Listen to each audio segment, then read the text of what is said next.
Amis internautes, merci de nous suivre sur votre chaîne YouTube Casamance Actu TV.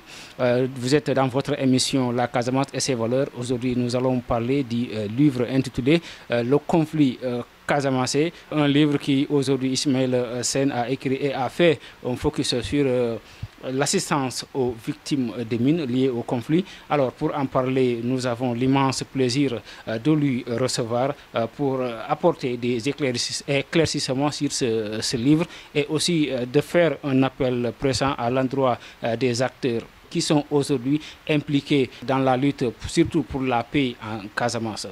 Voilà, bonjour Ismaël. Bonjour. Voilà, donc c'est une occasion aussi pour nous de vous laisser faire une petite présentation de votre personnage. Voilà, merci. C'est Dr Ismaël Sène, je suis sociologue. Je suis à Ziguinchor depuis plusieurs années. Et donc, de manière globale, du point de vue de la recherche, je m'intéresse sur des questions qui touche au handicap et véritablement sur la problématique des mines, des victimes de mines surtout. Donc je suis l'auteur de cet ouvrage qui parle de l'assistance aux victimes de mines. Je suis également l'auteur de plusieurs articles qui traitent des problématiques liées à l'entrepreneuriat, l'insertion professionnelle des jeunes, mais également des questions de handicap et de mobilisation ou de mise en œuvre de l'action publique. Je vous reçois ici pour échanger avec vous sur l'ouvrage que j'ai récemment publié aux éditions Harmattan et qui porte sur l'assistance aux victimes de mines et intitulé Le conflit Casamancé, focus sur l'assistance aux victimes de mines. Mais là, avant d'entrer dans le sujet qui consiste aujourd'hui à parler de votre livre, alors aujourd'hui vous êtes en Casamance, vous parlez du conflit de la Casamance. Alors, qu'est-ce qu'on peut retenir d'abord de la Casamance? C'est une région très dense du point de vue géographique, du point de vue de la nature, mais également c'est une région avec un melting pot très constaté. Une région où également je me sens vraiment à l'aise, je me sens chez moi, parce que voilà, il y a mes cousins Diola qui sont ici, et j'ai découvert la région en 2007. Parce qu'il faut dire que je fais partie des premières promotions d'étudiants de l'Université Assane Seck de Ziguinchor. Et notamment la première promotion du département de sociologie de cette université. Et donc c'est dans l'année scolaire 2007-2008 que je suis venu à Ziguinchor, donc pour les besoins de mes études supérieures. Et par la suite, je suis tombé amoureux de la région. Et depuis lors, je ne l'ai quitté que de manière momentanée. Et c'est une population vraiment accueillante et qu'on adore à la fin, parce que souvent on peut recevoir des informations quand on ne vient pas en Casamance sur la manière de vivre des gens, sur comment sont les personnes qui sont en Casamance. Mais quand on vient et quand on va au contact de ces personnes, et tous ces préjugés, toutes ces prénotions, on apprend quand même à s'en débarrasser et à se sentir aimé, à se sentir intégré. Et je pense que c'est cet amour-là de la Casamance que j'ai senti, mais également peut-être ce retour de cette population accueillante et aimante qui a fait que je suis plus ou moins resté ici pendant plusieurs années. Et je pense que je me sens chez moi et je ne suis pas encore prêt de retourner, parce que je pense que la Casamance, Ziguinchor et tout ce qu'il y a constitue un véritable paradis. Et au-delà également, c'est une zone, c'est un terrain aussi qui, pour le chercheur que je suis, constitue un laboratoire social. Et de ce point de vue, étant donné que l'essentiel de mes réflexions aborde des thématiques ou portent sur des phénomènes qui touchent en partie ou intégralement à la Casamance, je pense que c'est un moyen également de rester proche de ce terrain-là que j'ai aimé et que je continue d'aimer. Vous avez écrit un livre de 4 parties, 10 chapitres, un livre intitulé Le conflit de la Casamance, focus sur l'assistance aux victimes des mines. Qu'est-ce qui vous a poussé à choisir un tel titre? En fait, c'est un livre de 207 pages totalement, et un livre que j'ai écrit parce qu'il est important aussi de peut-être de revenir sur mon profil, ça permet de comprendre le pourquoi. Je suis sociologue, j'ai un doctorat en sociologie et je travaille depuis plusieurs années sur des thématiques qui touchent à la situation des victimes de mines. Donc c'est dans le cadre de ma thèse de doctorat que j'ai soutenue en 2018 à l'Université Gaston Berger de Saint-Louis, parce qu'après le master à Hassan Sek, je suis allé faire la thèse à Saint-Louis, et avec un sujet intitulé comme suit: Vulnérabilité et action publique dans un contexte de conflit, analyse de la politique d'assistance pour l'insertion socio-professionnelle des handicapés victimes de mines. J'ai utilisé même la notion de handicapé victime de mines pour insister sur la dimension handicap à travers la situation des victimes. Donc c'est une thèse de doctorat que j'ai soutenue et qui a porté sur plus de 400 pages à l'Université Gaston Berger sous la direction du professeur Abdoulaye Niang en 2018. Donc c'est lors de la soutenance de cette thèse que le jury qui a fini de m'attribuer la mention très honorable avec les félicitations du jury m'a recommandé, et je dirais m'a chargé de publier la thèse. Parce que souvent quand le jury est intéressé par ce qui est fait souvent et qu'il perçoit peut-être un certain niveau de qualité dans la production, souvent c'est courant dans les publications, dans les productions, dans les soutenances de thèse, que le jury demande à ce que le livre ou bien la thèse soit publiée. Donc c'est à la suite de cette recommandation que je me suis dit, peut-être avec le temps, je vais essayer de publier la thèse. Maintenant, pour publier la thèse, il y a un certain nombre de principes avec l'éditeur. Et donc, en 2020, j'ai contacté Harmattan en France, sur la recommandation d'un ami, pour leur proposer de publier la thèse. Bon, puisque c'est une thèse qui portait sur 400 pages, avec un titre plus ou moins long, donc ils m'ont recommandé de faire en fait une publication sur 200 pages autour, maximum 250 pages. Il fallait donc résumer, réduire, enlever certains aspects. Ils m'ont recommandé également de retravailler le titre pour qu'il soit moins long.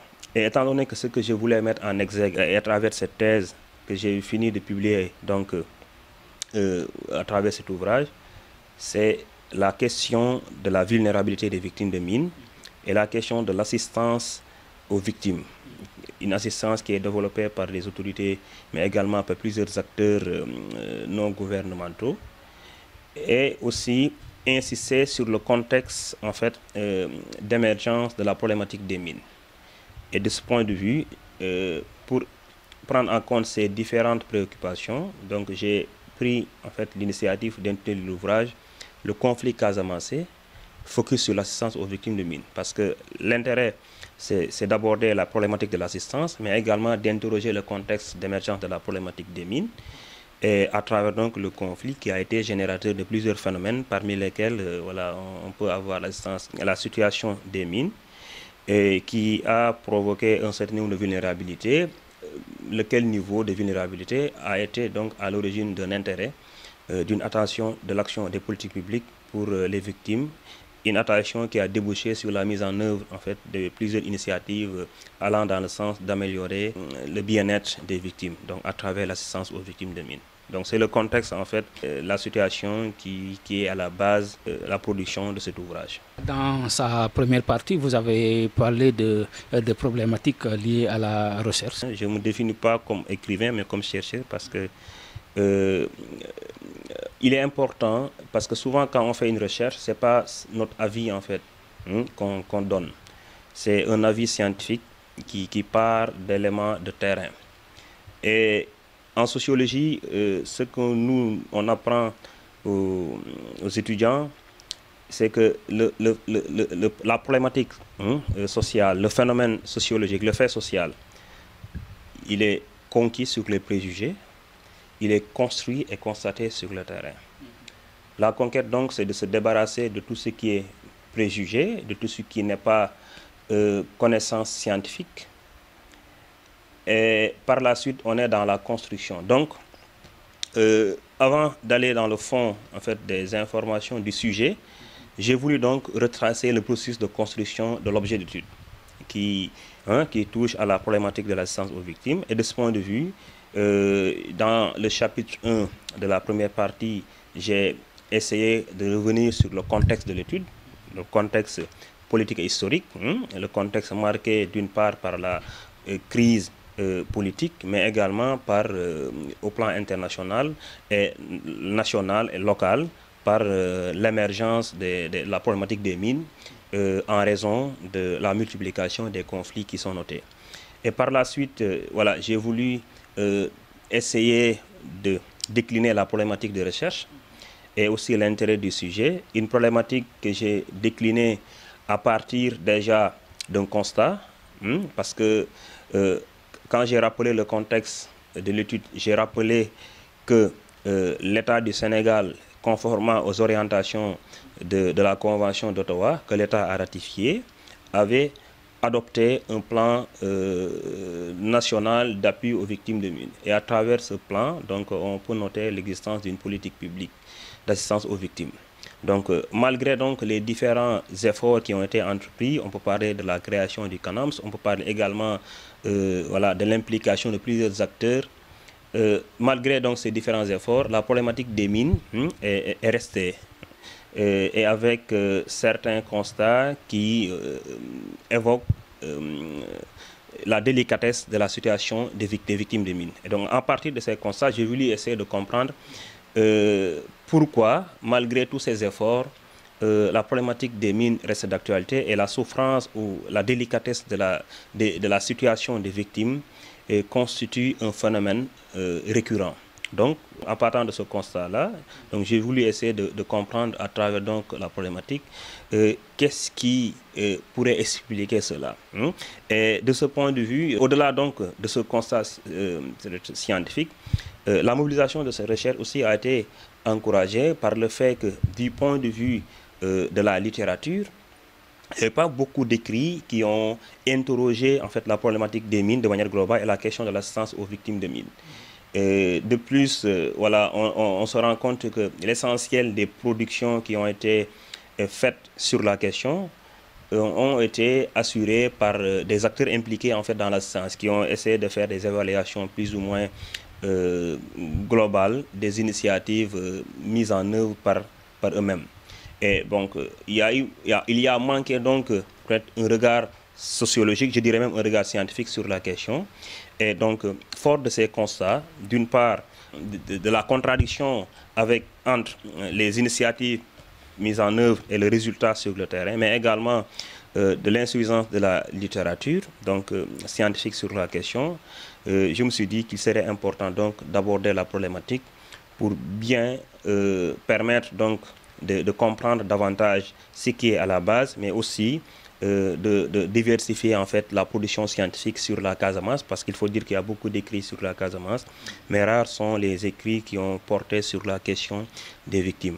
Donc voilà, du point de vue de la problématique, c'est ça.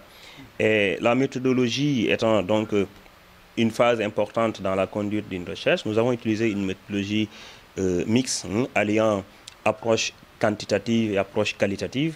Et aussi, du point de vue de l'utilisation du matériel empirique, c'était un travail de terrain de longue durée, parce qu'il a fallu faire des va-et-vient, des feedbacks, rencontrer plusieurs acteurs, parce que voilà, on a essayé de rencontrer les victimes, on a également essayé de rencontrer des acteurs qui interviennent, mais aussi on a rencontré des personnes de source. Donc c'est ce principe de diversification-là qui nous a permis de mobiliser un ensemble d'instruments scientifiques de collecte de données et de produire des résultats qui aujourd'hui ont été à la base de cet ouvrage. Vous avez parlé de constat et c'est ce qui vous a poussé aujourd'hui à écrire sur le conflit de la Casamance, surtout dans sa deuxième partie où vous avez parlé de conflit casamançais hier à aujourd'hui, surtout le MFDC, d'un parti politique à un mouvement rebelle. Il faut dire que dans la deuxième partie de l'ouvrage, j'ai essayé juste de rappeler la genèse du conflit casamançais.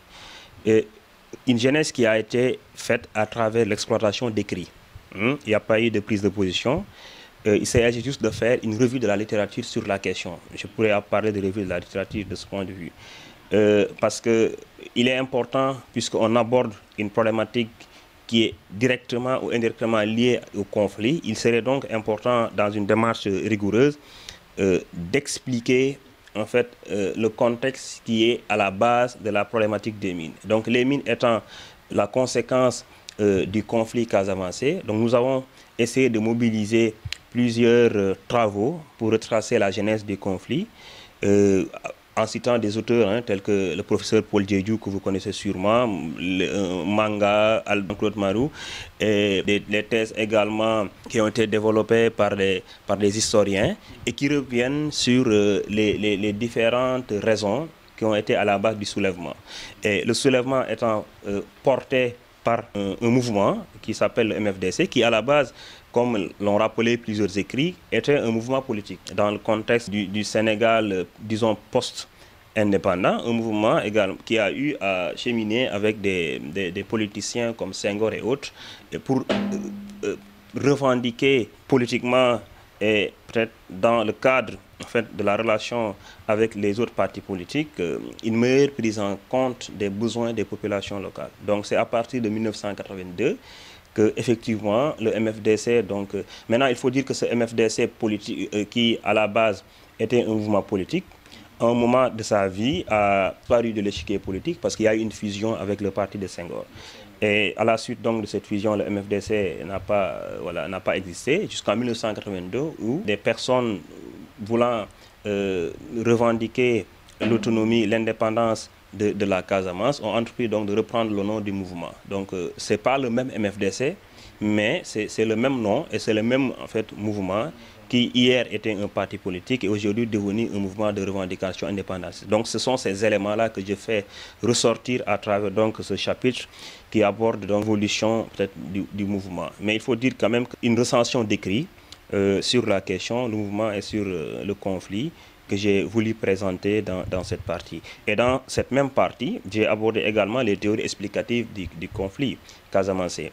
Des théories qui partent pour certaines d'un constat d'un certain irrédentisme djola pour expliquer le conflit comme en fait un phénomène plus ou moins culturel lié à une posture radicale des djola entre guillemets vis-à-vis de l'État du Sénégal. Dans cette partie, j'ai également évoqué des théories qui essaient d'expliquer en fait le particularisme culturel casamancé qui semble-t-il est plus ou moins différent de la culture nordiste. Il y a également certaines théories qui ont remis en question ces explications pour dire qu'en fait le conflit n'était pas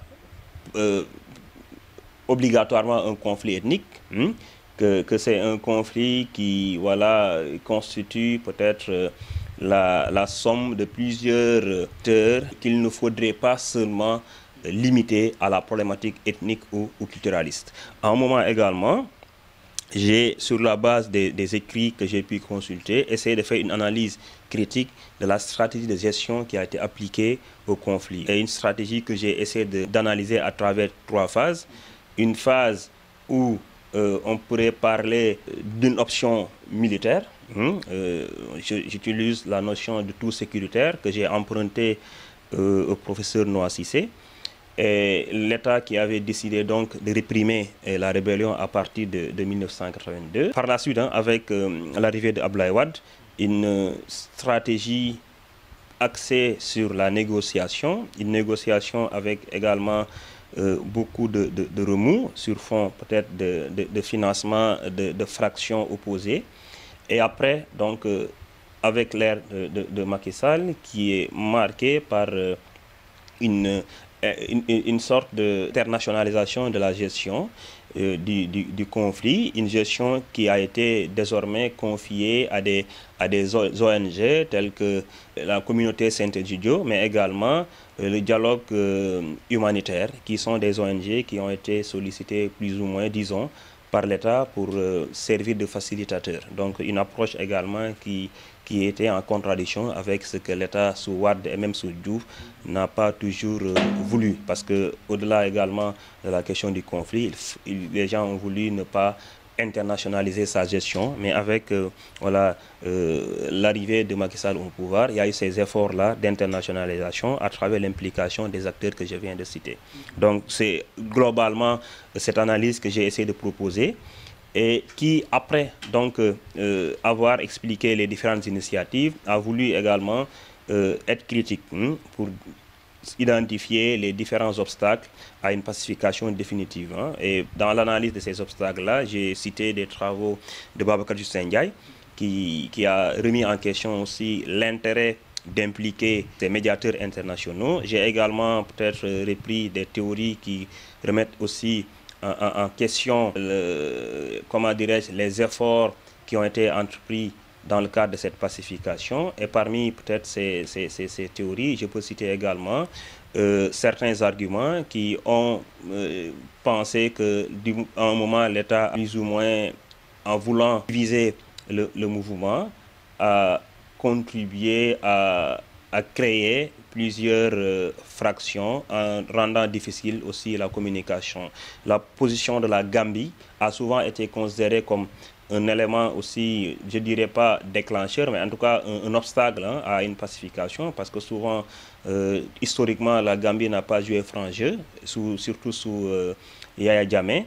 Et bon, cette position grave à l'intérieur du Sénégal a été également mise en exergue. Donc, je n'évoque pas tous les éléments, donc c'est juste pour aller très vite, mais voici quelques éléments que j'ai voulu mettre en exergue. Maintenant, je rappelle qu'en fait, que cette partie voilà, du livre a été produite sur la base de théories qui ont été expliquées, et des théories même, parmi lesquelles il y a des théories pro-MFDC qui voilà, défendent également une certaine autonomie historique de la Casamance vis-à-vis du Sénégal. Donc c'est voilà, une recension d'écrit que j'ai voulu présenter sur la question et qui explique ce qui est dit et ce qui est fait en matière de gestion, et qui également, au-delà peut-être de cela, essaie d'analyser les limites et les manquements qui ont été notés dans ce sens. Donc voilà, c'est ce chapitre-là, c'est cette partie-là que j'ai consacrée à l'évolution du conflit d'hier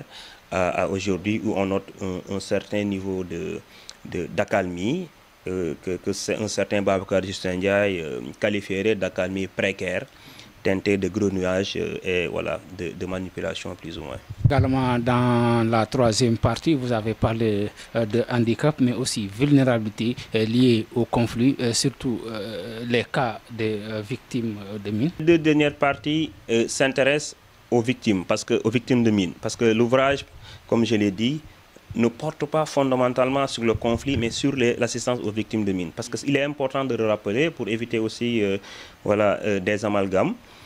Mais comme je l'ai dit, j'ai voulu rappeler certains éléments de contexte historique pour essayer également de faire comprendre que la problématique des mines est née de cette situation de conflit.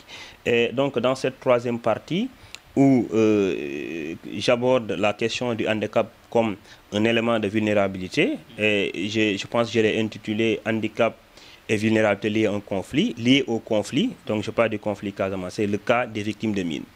Et dans cette partie qui est structurée en deux chapitres, d'une part, je présente les dommages primaires nés de l'accident de mine, et après, dans l'autre chapitre qui suit, j'ai essayé d'analyser la problématique de la vulnérabilité sociale des victimes. Et donc, quand il s'agit des dommages, j'ai voulu juste interroger en fait les affects psychologiques nés de l'exposition brutale à un accident de mine. À un moment, j'ai interrogé des victimes pour savoir quelles ont été les premières réactions, les premiers sentiments qui ont été générés par l'apparition de cet événement traumatique. Parce que c'est étant un événement d'une part brutal, imprévu, c'est un événement qui de manière globale a généré plusieurs affects négatifs que j'ai essayé de développer dans cette partie. Dans le chapitre 8, donc, qui est le chapitre qui complète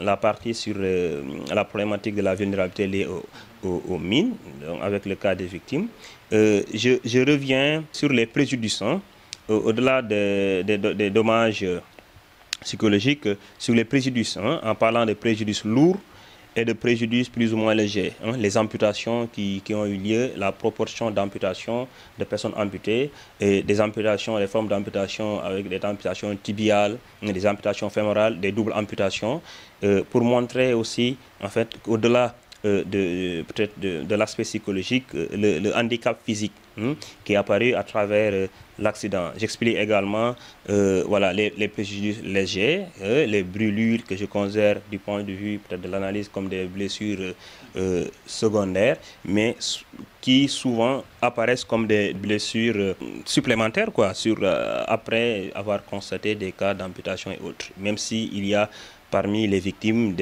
celles qui ont juste eu à subir des blessures comme principaux dommages. Sen, vous allez revenir encore sur la partie où vous avez écrit l'assistance aux victimes de mines. Quel bilan? C'est la quatrième partie. C'est une partie où je décris le dispositif d'assistance, les acteurs qui sont impliqués ou bien qui ont été impliqués dans l'assistance aux victimes de mines, les actions qui ont été mises en œuvre, les différents piliers de l'assistance, pour essayer aussi de dire qu'effectivement, il y a eu des actions qui ont été mises en œuvre. Et dans cette partie, j'analyse le dispositif d'assistance à travers donc les 4 piliers de l'assistance. Un pilier qui évoque l'assistance médicale, globalement assurée bien par l'hôpital régional à travers ses services. Il y a également la rééducation physique qui est aussi par rapport à l'assistance médicale, ce n'est pas seulement l'hôpital régional qui a été identifié, il y a également les actions de secours d'urgence qui ont été développées par la Croix-Rouge. Il y a du point de vue de la rééducation physique, c'est-à-dire le domaine paramédical, l'assistance qui est développée ou bien qui a été développée par le Centre régional d'action d'appareillage orthopédique, le CRAO, qui est un service de l'hôpital régional aussi. Il y a également l'aide à l'inclusion sociale et à l'insertion, donc à travers des actions qui ont été développées pour aider les victimes déjà dans leur scolarisation, dans leur formation, mais dans leur accès à l'emploi.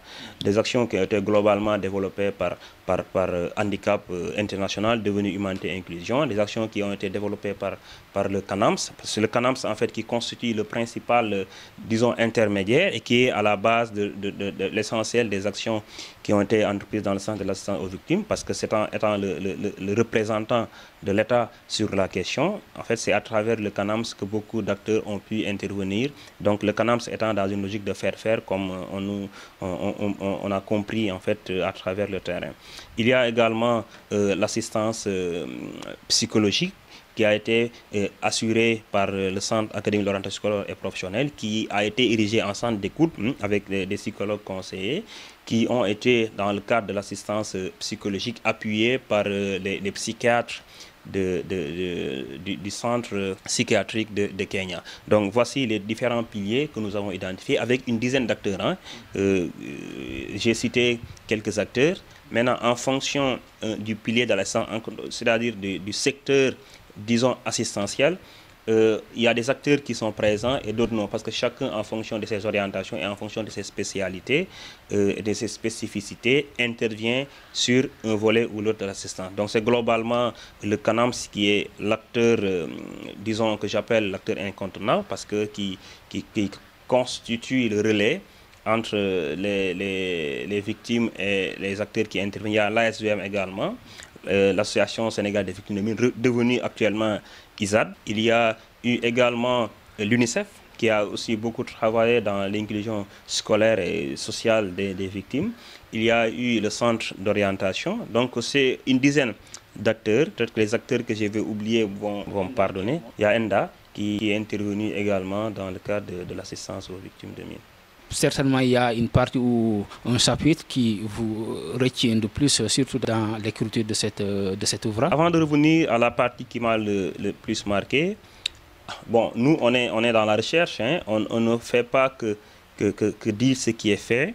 On a essayé aussi de comparer, parce que la perspective dans laquelle je me suis inscrite, c'était une perspective d'évaluation, donc d'analyse de l'action publique d'assistance aux victimes. Même si voilà, on y intègre d'autres acteurs qui, par l'intermédiaire des autorités publiques, des acteurs non gouvernementaux effectivement, qui sont intervenus. Donc on a essayé de faire une analyse critique.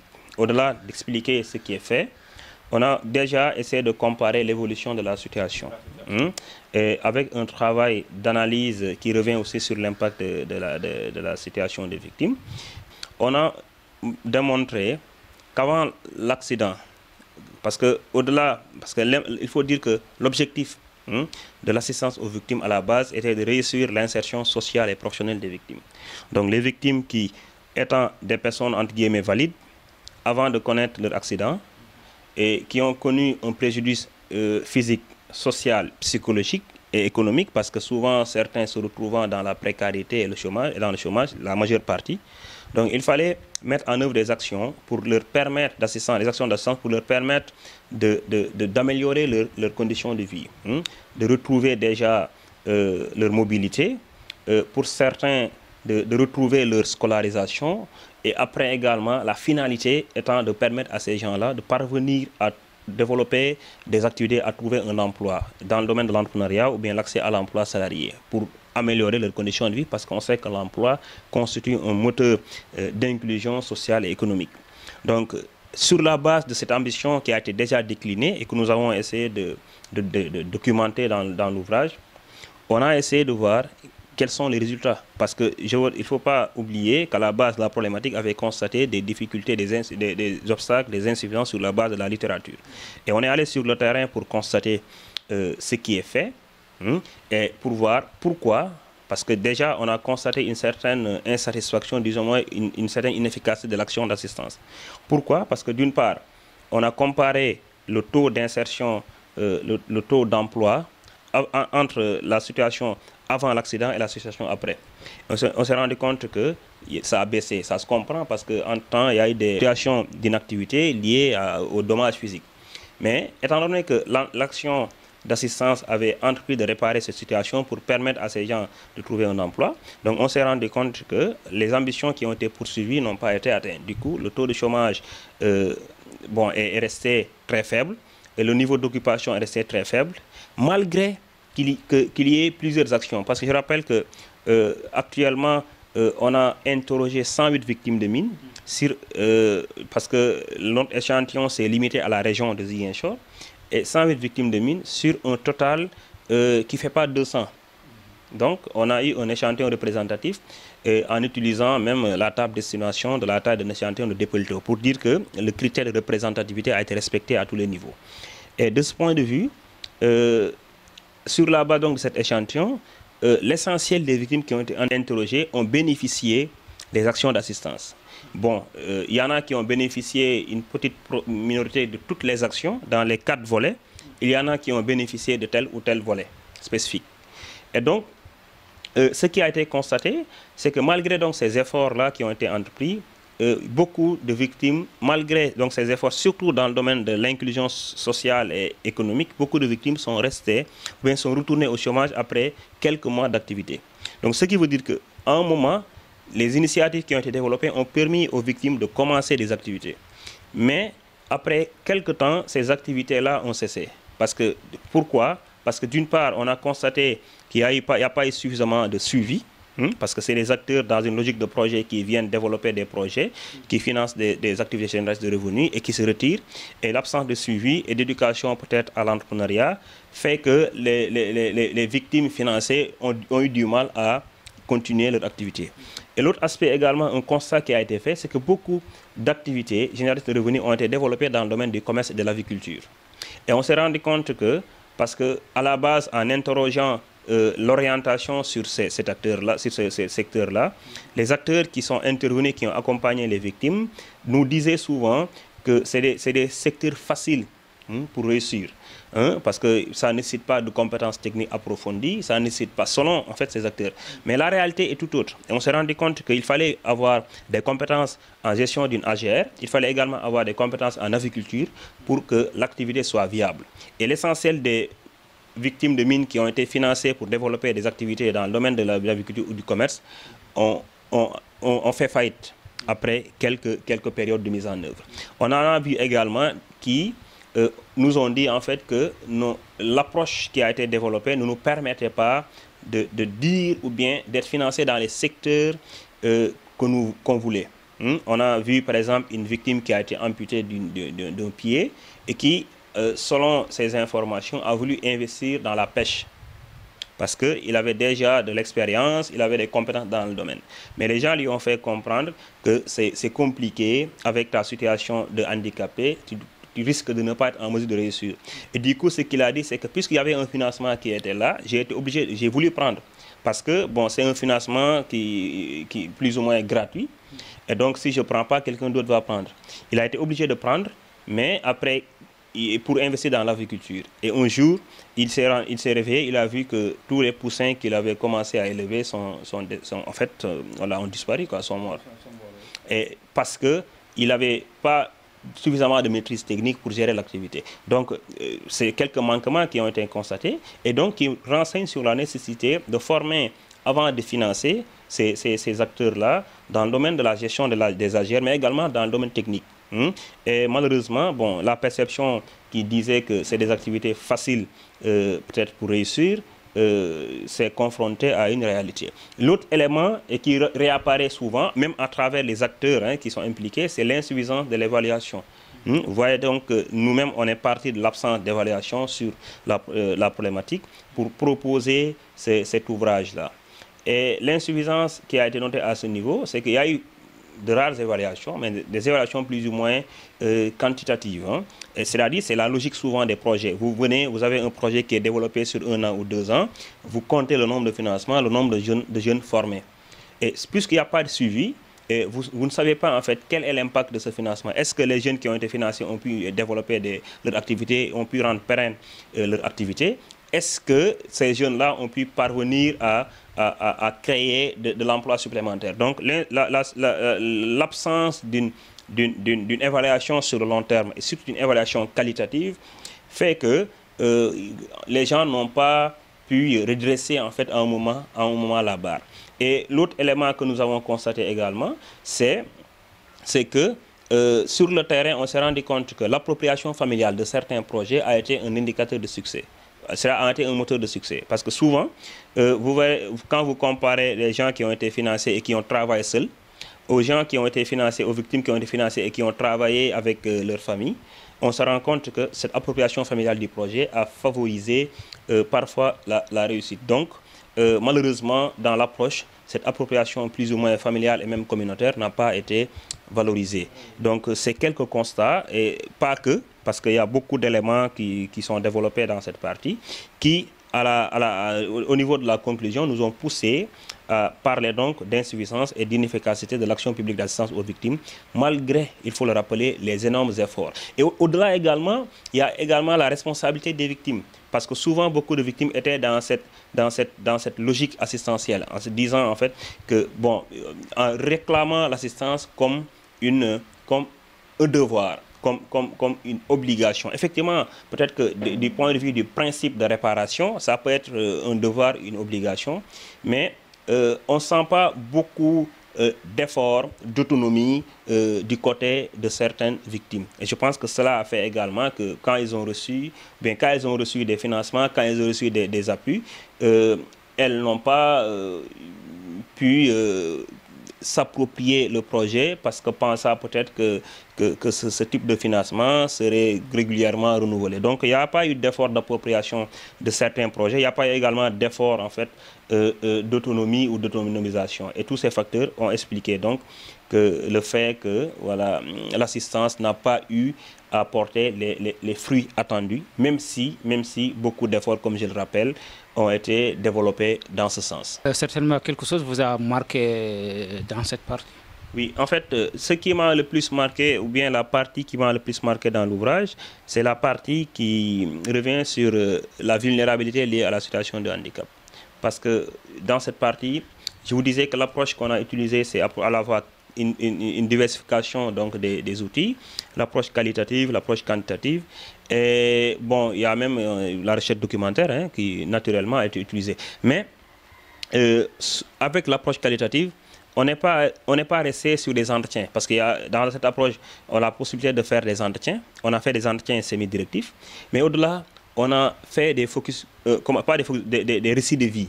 C'est-à-dire, vous allez rencontrer la personne qui va vous raconter un segment de la situation vécue. Et c'est à travers ces récits de vie qu'on a senti la souffrance en fait des victimes. Certains vous racontent leur parcours, vous racontent leur expérience, jusqu'à en fait sombrer. Il y en a qui ont pleuré. Il y en a également que vous rencontrez et qui vous rappellent la chance que vous avez en tant que personne n'ayant pas sauté sur une mine. Et tous ces éléments-là nous ont interpellés, parce qu'il faut dire qu'on est allé en milieu rural, on a rencontré également des zones en milieu urbain. Et à un moment, pour dire en fait l'ampleur peut-être du traumatisme, du point de vue psychologique même, on a été affecté à tel point que nous avons hésité parfois, parce que des fois vous quittez un village pour aller dans un autre, ou bien vous quittez un endroit pour aller dans un autre, et la personne vous explique comment elle a sauté sur la mine. Vous vous dites que vous-même, vous n'êtes pas en sécurité. Vous marchez, vous regardez de gauche à droite, vous contrôlez là où vous mettez les pieds, parce que c'est une personne qui marchait comme vous, qui s'occupait d'activités, qui brutalement a sauté sur une mine. Et vous en avez des jeunes qui étaient des footballeurs, par exemple, et qui, en jouant, ont dégagé le ballon hors du terrain. Ils sont allés récupérer le ballon et boum. Ouais. Il y en a qui ont sauté sur une mine à l'école. Il y en a qui développaient des activités agricoles. Ils ont sauté sur une mine. Il y en a qui étaient sur le voyage. Donc, toutes sortes d'activités qui, à la base, étaient développées avec beaucoup d'espoir, étaient développées sans prendre compte du risque peut-être de sauter sur une mine, et qui malheureusement ont débouché sur ces accidents-là. Et de ce point de vue, quand on est sur le terrain et quand on fait des survies, on ne peut ne pas être affecté par ces différentes situations vécues.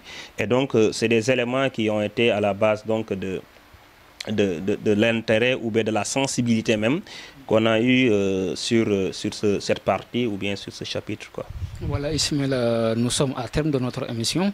Qu'est-ce qu'on peut, ou bien est-ce que vous avez un appel à faire à l'endroit des autorités ou même des acteurs qui aujourd'hui constituent la région? Dans le cadre de cette recherche, l'intérêt n'était pas d'être dans une posture militante. L'intérêt n'était pas d'être dans la revendication ou bien de porter en fait la parole de qui que ce soit.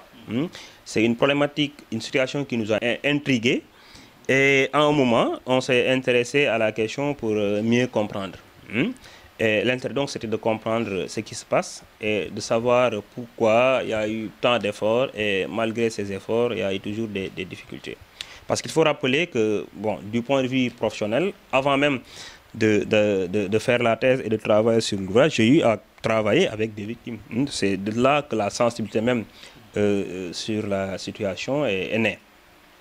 Mais on se rend compte que, déjà avec les constats qui ont été faits, que les acteurs qui sont déjà sur le terrain sont sur le terrain de l'assistance avec beaucoup de volontarisme. Il y a des efforts qui sont en train d'être faits. Donc l'essentiel serait donc de se dire qu'est-ce que nous avons fait, d'avoir en fait un recul pour mieux analyser la situation et de faire des réajustements. Parce que l'approche qui est souvent utilisée, qui est soit l'approche top-down ou bien l'approche de l'intermédiation, est remise en question sur le terrain. On se rend compte que beaucoup de victimes aujourd'hui ne sont pas d'accord sur le fait qu'il faudrait passer par l'ASVM pour accéder à l'assistance. Parce que souvent, principaux désirs, les orientations peut-être nécessaires ne sont pas prises en compte, d'une part. Et d'autre part, on se rend compte également qu'il y a des acteurs en fait qui, de manière surprenante, ne sont pas sur le terrain de l'assistance. Nous, on a interrogé les victimes, les 108 victimes que nous avons rencontrées, pour savoir qui est qui. Et pour toutes les actions d'assistance qui ont été développées, ils nous ont dit tel a fait ceci, tel a fait cela. Et sur la base de ces témoignages, qu'on a fait un regroupement pour déjà identifier 4 piliers de l'assistance. Bon, c'est également ces piliers qui ont été déjà développés à travers le dispositif d'assistance qui est proposé. Et pour dire également, tel acteur a fait, tel acteur est intervenu dans tel ou tel domaine. Donc sur la base des témoignages des victimes. Et bizarrement, à travers ces témoignages, le seul acteur public, ou bien les seuls acteurs publics, peut-être au-delà du CNAMS, c'est le centre psychiatrique et le centre d'orientation. Et ces acteurs interviennent que dans le volet assistance psychologique, qui est un volet même le moins, plus ou moins représenté dans l'assistance. On ne voit pas la mairie, bon, je ne suis pas en train de dire que c'est une obligation, mais une problématique assez importante. Peut-être sur le terrain, on ne s'est pas rendu compte que c'est un acteur qui intervient. Dans l'ouvrage, il y a des acteurs peut-être qui n'apparaissent pas. Cela ne veut pas dire qu'ils ne sont pas intervenus, mais sur la base des témoignages que nous allons voulu prendre, il y a beaucoup d'acteurs qui normalement manquent. Et des acteurs, je pense, du point de vue de leur mission et peut-être de leurs obligations, pourraient apporter peut-être un plus à ce dispositif d'assistance. On m'a demandé de faire un appel. Je dirais le conseil que je peux donner, c'est que les gens, l'autorité publique de manière globale, s'intéresse déjà à la problématique de l'assistance. Mais l'autorité devrait veiller, parce que le CANAMS fait un excellent travail, hein, il faut le dire. Mais l'autorité devrait veiller à réinverser en fait l'approche. Il y a beaucoup de victimes aujourd'hui qui sont dans la victimisation. Il y a beaucoup de victimes qui sont totalement insatisfaites parce que elles sont dans la comparaison. Sur le terrain, l'insatisfaction. On a même fait un travail d'enquête de satisfaction pour voir au niveau des victimes quel est le degré de satisfaction par rapport à l'action publique d'assistance et quelles sont les raisons de leur satisfaction ou insatisfaction. On s'est rendu compte que il y a deux niveaux de comparaison. Au-delà de la victimisation, les victimes se comparent souvent avec les victimes militaires parce qu'ici, il est important de préciser que nous avons travaillé qu'avec les victimes civiles. Et les victimes civiles de mines, vous dites que eux, ils sont nullement mêlés à ce qui se passe. C'est des gens qui sont tombés sur des mines alors qu'ils s'occupaient d'autres activités. Et bizarrement, ils comparent en fait leur situation avec la situation des militaires. Il n'y a pas de point de vue pour moi, mais c'est un constat. Ils se comparent avec les militaires, qui sont également des militaires et des blessés de guerre, qui, semble-t-il, sont mieux traités. Ils se comparent également, ces individus victimes de mines, avec les victimes du bateau le Joola, les familles des victimes du bateau le Joola. C'est des victimes indirectes qui ont été indemnisées à coups de millions. Et donc, les revendications qui apparaissent souvent font état de la nécessité d'indemniser ou bien de porter une meilleure attention aux victimes. Mais au-delà aussi de ce conseil, l'appel que j'aimerais lancer, je l'adresse directement aux victimes de mines parce que c'est des gens qui ont vécu une situation assez délicate et des gens dont j'ai été proche à un moment. Et l'appel donc que je lance à leur endroit, c'est d'essayer en fait de prendre leur destin en main. Ne pas considérer leur handicap comme un frein, comme le penseraient certains, et de se dire en fait que l'essentiel, c'est ce qui se passe dans la tête. C'est d'avoir un bon état d'esprit, d'avoir des compétences, et les compétences ne sont pas physiques. Et il faut aussi que l'autorité publique, et là c'est de manière globale, la situation des handicapés de la région, souvent c'est une situation plus ou moins alarmante. Et je participe souvent à leurs activités. Et je vois qu'au-delà des initiatives d'accès à l'emploi, au-delà de l'appareillage, il serait important aussi de travailler à l'adaptabilité de notre environnement. Et j'en ai rencontré des victimes, une victime particulièrement qui m'a marqué, c'est une victime qui est amputée des 2 pieds et dont les toilettes qu'elle utilise n'ont ni robinet ni chasse à eau. Du coup, elle est obligée à chaque fois pour aller se laver, d'attendre en fait qu'un enfant ou bien que quelqu'un vienne porter pour lui le seau pour l'installer dans les toilettes. Il y en a également un ancien élève, parce qu'il n'est plus élève, qui disait qu'il était obligé parfois de se faire transporter par ses camarades quand il arrive en fait à l'école, au niveau de leur classe, pour pouvoir gravir en fait l'escalier. Donc parce qu'il n'y a pas de rampe d'accès, et pourtant avec juste une rampe d'accès installée à faible coût, on aurait pu régler le problème de ce jeune. Il y en a également dans les services publics qui ont du mal à accéder ou bien qui se font souvent aider par les passants ou bien par les proches, parce que souvent dans les services publics, il n'y a pas de rampe d'accès où parfois il n'y a pas d'ascenseur quand le service est situé à l'étage. Donc tout un ensemble d'éléments de l'environnement qu'il faudrait travailler, parce qu'au-delà de la nécessité d'appuyer ces personnes-là, il faudrait aussi travailler à établir un environnement favorable. Au-delà aussi de ces actions, moi je pense que c'est une invite que j'adresse à tous les acteurs qui sont dans l'appui. Dans l'appui conseil, que ce soit pour les victimes de mines, que ce soit pour les handicapés, que ce soit pour les jeunes. Il y a beaucoup d'initiatives, comme je l'ai constaté, qui ont été entreprises en faveur des victimes de mines. Vous ne rencontrerez pas de victimes qui vous dira que je n'ai jamais été appuyé. En tout cas, ils sont rares. Même il y en a aussi des individus qui ont déclaré ne pas bénéficier d'actions. Mais globalement, les victimes sont appuyées. Mais le constat qui est fait, c'est que souvent, elles sont appuyées dans des domaines qui ne sont pas adaptés à leurs compétences. Et malheureusement, on ne prend pas le temps de les capaciter. Et au-delà, si ces victimes ont les compétences requises, on prend pas les compétences techniques requises, on ne prend pas le temps de les accompagner. Donc l'approche projet souvent pose parfois problème, parce que c'est des projets qui sont développés et on n'est pas dans une posture de pérennisation, parce que c'est un projet d'1 an ou 2 ans, il va falloir débloquer le financement, développer les activités et partir. Et souvent, c'est sur ce point que beaucoup d'efforts pourraient être faits pour améliorer l'assistance, être dans une logique d'évaluation, recueillir le feedback, réajuster peut-être les choses et accompagner dans la durée les victimes.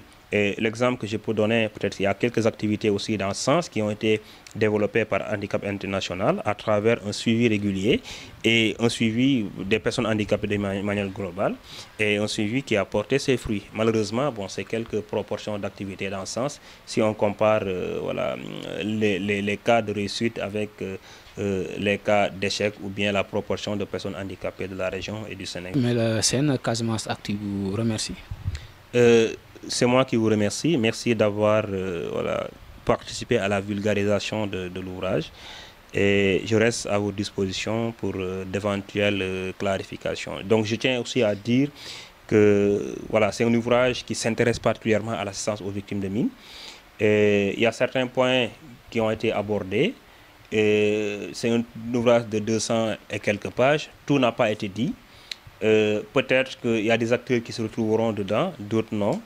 C'est un travail scientifique et s'il n'est pas critiquable, il n'est pas un travail scientifique. Cela veut dire que donc on est libre en fait et on est disposé à recevoir des feedbacks positifs comme négatifs pour essayer aussi d'améliorer le contenu. Parce qu'un travail scientifique en soi, c'est un travail critiquable. Merci.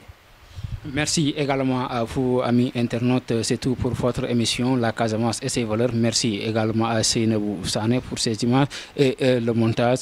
Merci et au revoir.